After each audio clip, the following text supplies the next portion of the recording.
we take great honor and celebrate the life of Prince Mangosuthu Buthelezi. So in the sitting arrangement in Parliament, he was literally our neighbor. So, and every time he would go and deliver speeches, whether it's the SONA debate or any debate, he will, with his handwritten notes, he will share copies with us as well. So when he will be speaking, he will always have the patience, like before he goes to deliver the speech, he will give us copies of what he is going to say. He remained principled throughout.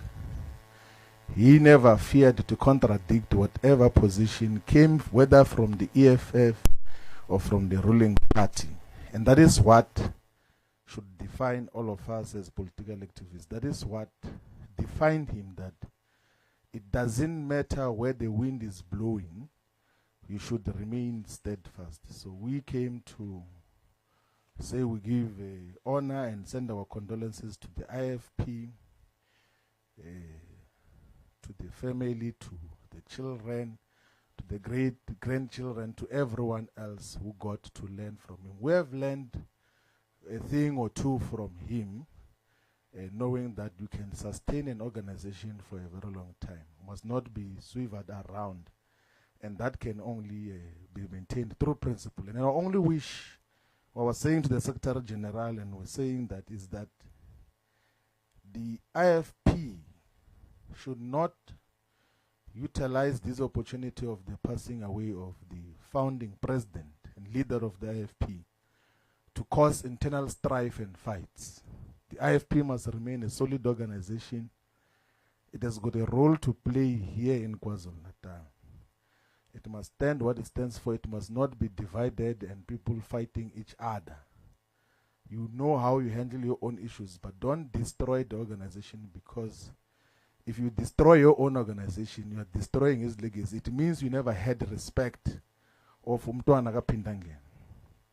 So you must have this organization solid, because generally what is going to happen in 2024, there's going to be a government that is led by a party that is leading now.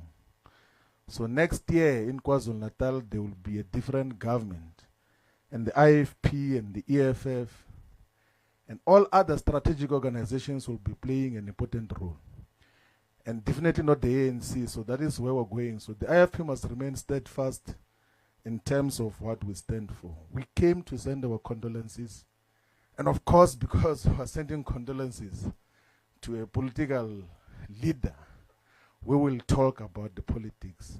Our condolences, and we call on the Almighty God to give comfort to all of you. Thank you. The context of emphasizing the unity of Inkatha Freedom Party is because not just political parties, but institutions that are started by black people, are founded by black people, be it churches, be it businesses, be it whatever formation. Whenever the founding fathers and the founding leaders depart, they always split into different and uncoordinated organizations. And that is the caution that we're giving, that the IFP must not follow the route of so many organizations that are founded by black people. So if you were to go and check in the history of South Africa, in the recent past or even in history, you realize that whenever the founding fathers of organizations, whether it's churches or businesses or an initiative or a program, whenever the founding fathers leave this earth, those who remain begin to fight amongst themselves. And that is the caution that we are giving to the IFP, that do not be entangled in unnecessary fights of egos as to who must lead. The IFP has got a president, has got a Secretary General. They must work together to build the organization and take it forward, whatever it stands for. And it is important for the IFP to remain united in this critical juncture of South Africa's politics, because 2024 there's going to be change of political leadership in South Africa, and the IFP will play one of the most important roles in how we get to reconstitute government that is not led by the African National Congress.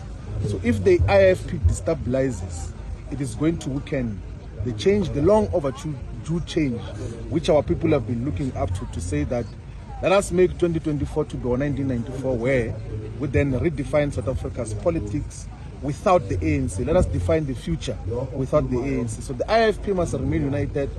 Egos must dwindle into insignificance.